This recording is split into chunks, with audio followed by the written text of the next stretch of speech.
মৰমৰ বন্ধু বান্ধৱীসকল তোমালোক সকলোকে আমাৰ এই চেনেলটোলৈ পুনৰবাৰ স্বাগতম জনাইছোঁ। আজিৰ এই ভিডিঅ'টিত যোৱাকালি হৈ যোৱা DLEDৰ প্ৰি এণ্ট্ৰি টেষ্ট এক্সামৰ কুৱেশ্যন পেপাৰখনৰ আনচাৰখিনি কৈ দিবলৈ চেষ্টা কৰিম। ভিডিঅ'টি শেষলৈকে চাই থাকিবা। প্ৰথম কুৱেশ্যনটো আছিল যে অজন স্তৰৰ ক্ষয় ভৌতিক নে ৰাসায়নিক?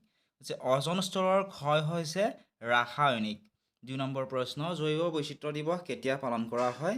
জৈৱ বৈচিত্ৰ্য দিৱস প্ৰতি বছৰে 22 মে তাৰিখে পালন কৰা হয়। নেক্সট প্ৰশ্নটো চোৱা 3 নম্বৰ, তলৰ কোনটো ভাৰতৰ পৰা বিলুপ্ত হোৱা প্ৰাণী? ভাৰতৰ পৰা বিলুপ্ত হোৱা প্ৰাণী হৈছে কুকুৰনেচীয়া বাঘ। ঠিক আছে। Next question 4 number, Guwahati oil ৰেফাইনেৰীয়ে কোনখন দেশৰ লগত চুক্তি কৰিছিল? গুৱাহাটী অইল ৰেফাইনেৰীয়ে ৰোমানিয়া দেশৰ লগত চুক্তি কৰিছিলে। তোমালোকৰ পৰীক্ষা কেনেকুৱা হ'ল বা কিমান নম্বৰ পাবা তোমালোকে কমেণ্ট ছেকশ্যনত জনাবা। নেক্সট প্ৰশ্নটো চোৱা 5 নম্বৰ, শ্লাইডৰ পাছ ফৰ্মটো কি হয়? শ্লাইডৰ পাছ ফৰ্মটো হয় SLID। কুৱেশ্যন নম্বৰ 6, তলৰ কোনটো নৱীকৰণযোগ্য সম্পদ? নৱীকৰণযোগ্য সম্পদসমূহ আমি বাৰে বাৰে ব্যৱহাৰ কৰি থাকিব পাৰোঁ বা ব্যৱহাৰ কৰি থাকিলেও শেষ হৈ নাযায়, গতিকে পানী হ'ব কাৰেক্ট এনচাৰ। কুৱেশ্যন নম্বৰ 7, 2020 চনৰ শিক্ষানীতিয়ে কোনটো কোৰ্চ বাতিল কৰিছে? 2020 চনৰ যিটো নতুন শিক্ষানীতি আছিলে নিউ এডুকেশ্যন পলিচি, এই শিক্ষানীতিয়ে এমভিল কোৰ্চটো বাতিল কৰিছে, অৰ্থাৎ নোহোৱা কৰিছে। কুৱেশ্যন নম্বৰ 8, কোনখন দেশ G7ৰ সদস্য নহয়? G7ৰ সদস্য নহয় হ'ব ছুইজাৰলেণ্ড। ছুইজাৰলেণ্ড দেশখন G7ৰ সদস্য নহয়। Question number 9, antonyms of optimistic. এই ৱাৰ্ডটোৰ এণ্টনিম সুধিছে, গতিকে পেচিমিষ্টিক হ'ব correct answer PESSIMISTIC। Question number 10, antonyms of abundant. এবাণ্ডেণ্টৰ এণ্টনিমছ হৈছে SCARCE। কুৱেশ্যন নম্বৰ 11, পৃথিৱীক দক্ষিণ মেৰু আৰু উত্তৰ মেৰুক সমানে দুভাগ কৰা ৰেখাডালৰ নাম কি? পৃথিৱীক দক্ষিণ মেৰু আৰু উত্তৰ মেৰুক সমানে দুভাগ কৰা ৰেখাডালৰ নাম হৈছে বিষুৱ ৰেখা। Question number 12, same word of fast. Fast শব্দটোৰ চেম ৱৰ্ড একে অৰ্থ বুজোৱা শব্দটো সুধিছে, গতিকে হ'ব কুইকলি বা সমাৰ্থক শব্দ কুইকলি হ'ব। কুৱেশ্যন নম্বৰ 13, ভাৰতবৰ্ষৰ কেন্দ্ৰীয় বেংক কোনটো? ভাৰতবৰ্ষৰ কেন্দ্ৰীয় বেংকটো হৈছে RBI অৰ্থাৎ reserve bank of India. Question number 14, শিক্ষাৰ অধিকাৰ কোনটো অনুচ্ছেদত আছে? শিক্ষাৰ অধিকাৰ আছে 21A এই অনুচ্ছেদটোত। কুৱেশ্যন নম্বৰ 15, ছবি চাই গল্প ক'বলৈ দিয়া কৌশলৰ ফলত কি বৃদ্ধি হয়? ছবি চাই গল্প ক'বলৈ দিয়া কৌশলৰ ফলত কথন কৌশল বৃদ্ধি হয়। কুৱেশ্যন নম্বৰ 16, পচা প্ৰথা কোনে প্ৰৱৰ্তন কৰিছিল? পচা প্ৰথা প্ৰৱৰ্তন কৰিছিল আহোমসকলে। কুৱেশ্যন নম্বৰ 17, চন্দ্ৰযান 3-এ চন্দ্ৰপৃষ্ঠত অৱতৰণ কৰিবলৈ কিমান দিন সময় লাগিছিল? চন্দ্ৰযান 3-এ চন্দ্ৰপৃষ্ঠত অৱতৰণ কৰিবলৈ 40 দিন সময় লাগিছিলে। কুৱেশ্যন নম্বৰ 18, 1 জুন 2013 যদি বুধবাৰ, তেন্তে 2 জুন 2014 কি বাৰ হ'ব?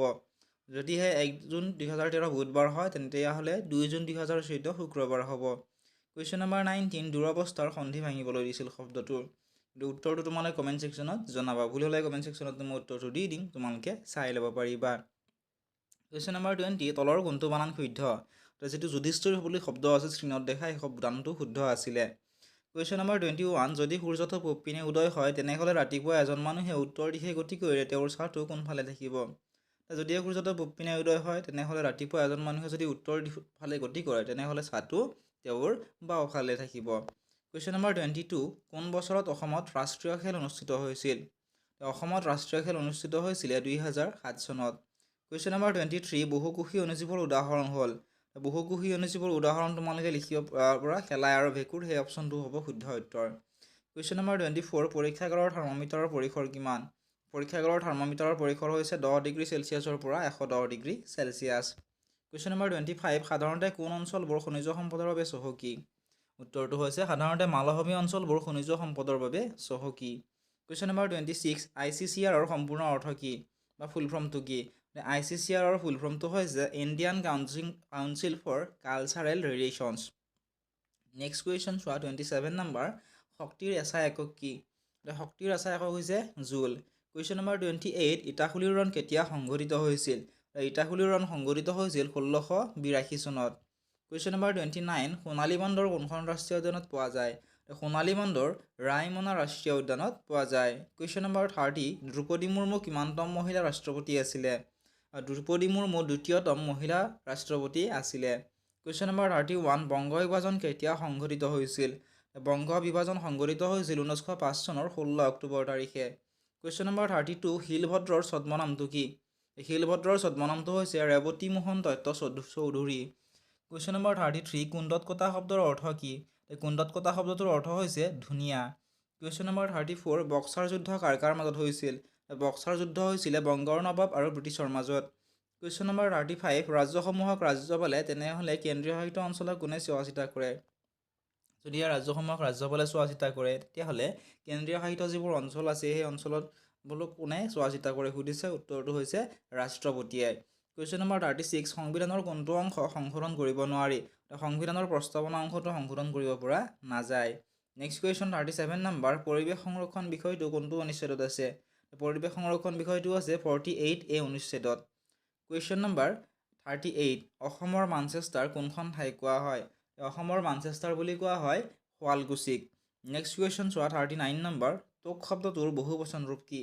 তোক শব্দটোৰ বহুবচন ৰূপ হৈছে তহঁতক তোক শব্দটোৱে কি বুজাইছে একবচন গতিকে বহুতো বচন বুজাবলৈ হ'লে কি হ'ব তহঁতক কুৱেশ্যন নম্বৰ 40 গগৈৰ স্ত্ৰীলিংগ কি গগৈৰ স্ত্ৰীলিংগ হৈছে আইচু কুৱেশ্যন নম্বৰ 41 ৰাজ্যসভাৰ সদস্যৰ সংখ্যা কিমান ৰাজ্যসভাৰ সদস্যৰ সংখ্যা হৈছে 250 জন কুৱেশ্যন নম্বৰ 42 হলমাৰ্ক কাৰ বা কিহৰ লগত জড়িত হলমাৰ্ক তোমালোকে চাবাচোন আ অলংকাৰ কিনিলে হলমাৰ্ক তাত থাকে গতিকে আ অলংকাৰৰ লগত হলমাৰ্ক জড়িত কুৱেশ্যন নম্বৰ 43 কোনখন অঞ্চল খনিজ সম্পদত চহকী খনিজ সম্পদত চহকী হৈছে পাৰ্বত্য অঞ্চলবিলাক কাৰণ তাত খনিজ সম্পদবোৰ বহু বেছি পৰিমাণে পোৱা যায় গতিকে পাৰ্বত্য অঞ্চল হ'ব কাৰেক্ট এনচাৰ কুৱেশ্যন নম্বৰ 44 ফুলগুৰি বিদ্ৰোহ কেতিয়া সংঘটিত হৈছিল ফুলগুৰি বিদ্ৰোহ সংঘটিত হৈছিল 1861 চনত এইখিনি আছিল আজিৰ এই ভিডিঅ'ত যিহেতু বহুত ভিডিঅ'টো দীঘলীয়া হৈ গ'ল নেক্সট কুৱেশ্যন কেইটা পাৰ্টটোত আলোচনা কৰিম গতিকে চেনেলটো ছাবস্ক্ৰাইব কৰি তোমালোকে নটিফিকেশ্যন বেল আইকনটো টিপি থ'বলৈ নাপাহৰিবা